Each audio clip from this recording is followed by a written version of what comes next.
Everyone worries. You meet all of us. But Dale Carnegie, one of the greatest teachers of human behavior, says this simple truth. Worry doesn't just steal your peace. It can steal your health, your joy, and even your life. In his timeless book, How to Stop Worrying and Start Living, Carnegie teaches us that peace of mind is not luck, it's a skill. And if you learn it, your whole life can change. So let's explore his most powerful lessons. Real, practical ways to worry less and live more. 1. Worry destroys health. Carnegie opens with a warning. Worrying isn't just mental, it's physical. Doctors at the Mayo Clinic once said that more than half of hospital beds are filled with people made sick by worry and stress. Think about that. Heart disease, ulcers, high blood pressure, all fueled by endless anxiety. Stressful jobs, sleepless nights, and constant tension can literally wear you down. That's why Dr. Alexis Carrel famously said, "Businessmen who don't know how to fight worry die young." The first step to healing your life is learning to calm your mind. 2. Analyze your worries, then act. When we're trapped in fear, the mind spins in circles. Carnegie says confusion is the biggest cause of worry. So the cure is clarity. He shares a powerful 3-step formula from Dean Herbert Hawks of Columbia University. 1. Get the facts. 2. Analyze those facts. 3. Make a decision and act. In one true story, an American man named Galen Litchfield was facing death in Japanese-occupied Shanghai. He wrote down his fears as options and decided to face the danger calmly. The next morning, his worst fears didn't happen, and he survived. The lesson? When you face your fears with facts and action, worry loses its power. 3. Make a decision and never look back. Once you've chosen your path, stop second-guessing it. Carnegie says that indecision feeds worry. If you keep replaying, "What if I chose wrong?" you'll never move forward. So, once you've gathered your facts and made your choice, commit fully. Act, don't hesitate, because doubt, once allowed in, can unravel all your courage. 4. Live in day-tight compartments. We waste so much life worrying about yesterday or fearing tomorrow. Carnegie teaches us to live in day-tight compartments, like a ship sealed against the ocean. Yesterday is gone. Tomorrow hasn't arrived. All you ever truly have is today. As the philosopher Stephen Leacock wrote, each day we worry about tomorrow until there are no tomorrows left. Focus only on the day in front of you. Plan for the future, yes, but live right now. Each sunrise is a brand new life. 5. Face the worst and improve on it. When you're drowning in fear, ask this question. What's the worst that can happen? It sounds scary, but it's freeing. Carnegie tells the story of Earl Haney, who was diagnosed with a fatal illness. He accepted his fate, even bought his own casket, and decided to travel the world before he died.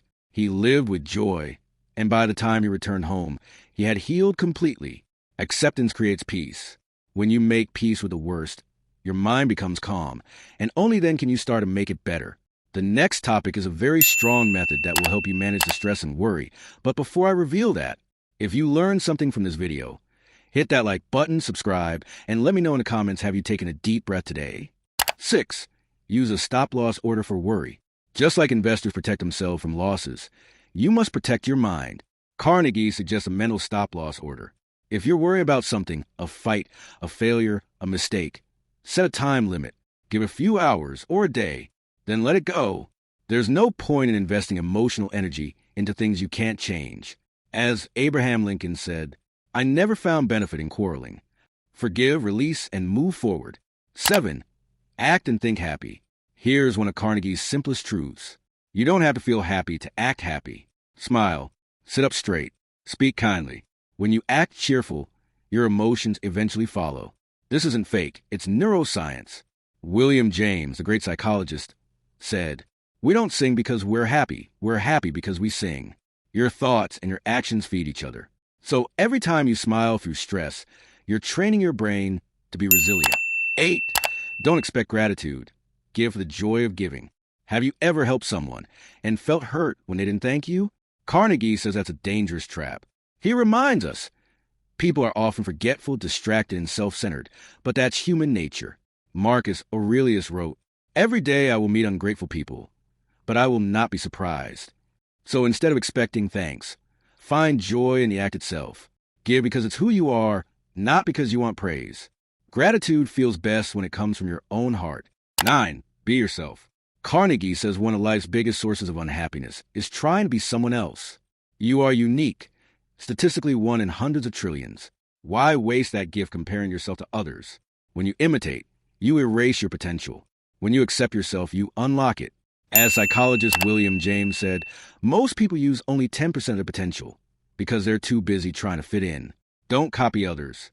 Create yourself. 10. Take criticism as a compliment. When people criticize you, it often says more about them than you. Carnegie explains that criticism is usually disguised envy. People attack success because it reminds them of their own limits. So when others insult or judge you, smile. No one kicks a dead dog. If you're being criticized, it means you're doing something that matters. 11. Rest before you're tired. Most of us wait until we collapse before taking a break. Carnegie says that's backward. Rest before exhaustion. Fatigue breeds negativity and worry, but relaxation restores clarity. He shares the story of a factory worker who rested 36 minutes every hour and achieved 4 times more productivity. So pause often. You can't think clearly when you're drained. Rest isn't laziness, it's maintenance. 12. Enjoy your work and stay organized. Hating your job is one of life's biggest sources of anxiety. Carnegie says you can't succeed at something you despise. Thomas Edison worked 18-hour days and said, "I never did a day's work in my life. It was all fun."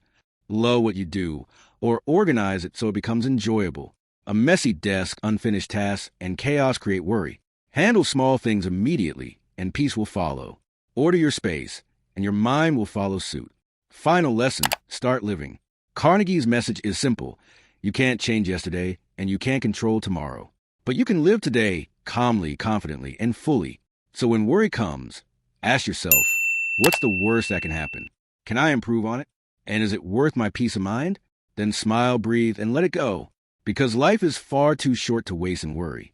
This is Anti-Mind Equation, helping you live lighter, happier, and free. If you enjoyed the summary, hit that like button, subscribe, and let me know in the comments, have you taken a deep breath today?